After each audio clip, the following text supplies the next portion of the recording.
واللہ فضل بعضکم علی بعض فی الرزق، فرمایا اور اللہ نے تم میں سے ایک کو دوسرے پر رزق میں برتری دی.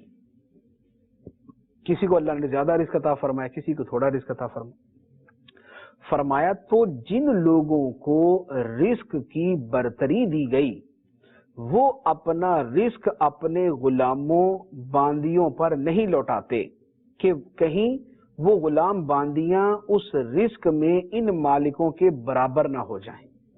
تو کیا اللہ کی نعمت کا انکار کرتے ہو؟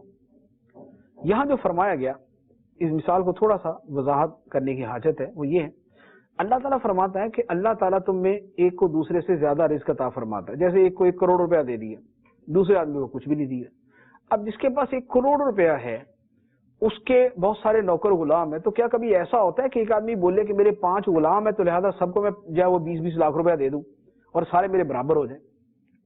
یعنی ایسا کبھی نہیں ہوتا کہ ایک آدمی اگر 1 کروڑ روپے کا مالک ہو تو وہ اپنے 4 غلاموں کو 20-20 لاکھ روپیہ دے دے کہ سب کے پاس بھی 20-20 لاکھ روپیہ، میرے پاس بھی 20 لاکھ روپیہ، یہ سارے میرے برابر ہو جائیں.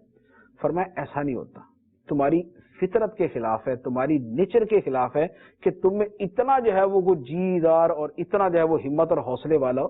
تو فرمایا کہ جب تم یہ پسند نہیں کرتے کہ تم اگر مالدار ہو اور تمہارا کوئی نوکر ہے، ملازم ہے، غلام ہے، باندی ہے، تم ان کے ساتھ اگرچہ جتنا مرضی اچھا سلوک کرو لیکن تم یہ نہیں کبھی چاہتے کہ وہ تمہارے برابر ہو جائیں.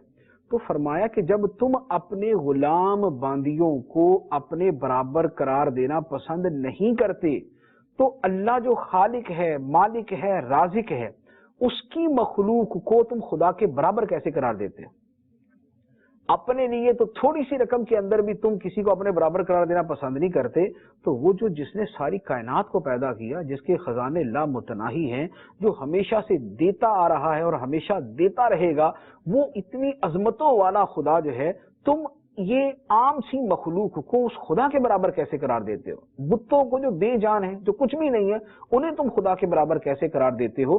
تو فرمایا کہ اپنے لیے تو چھوٹی چھوٹی چیزوں کے اندر بھی فرق رکھتے ہو اور اپنے لیے تو معمولی چیزوں کے اندر بھی برابری پسند نہیں کرتے، لیکن اللہ تعالیٰ کے لیے تم کیسے برابری پسند کرتے ہو کہ بتوں کو خدا کے برابر قرار دیتے ہو؟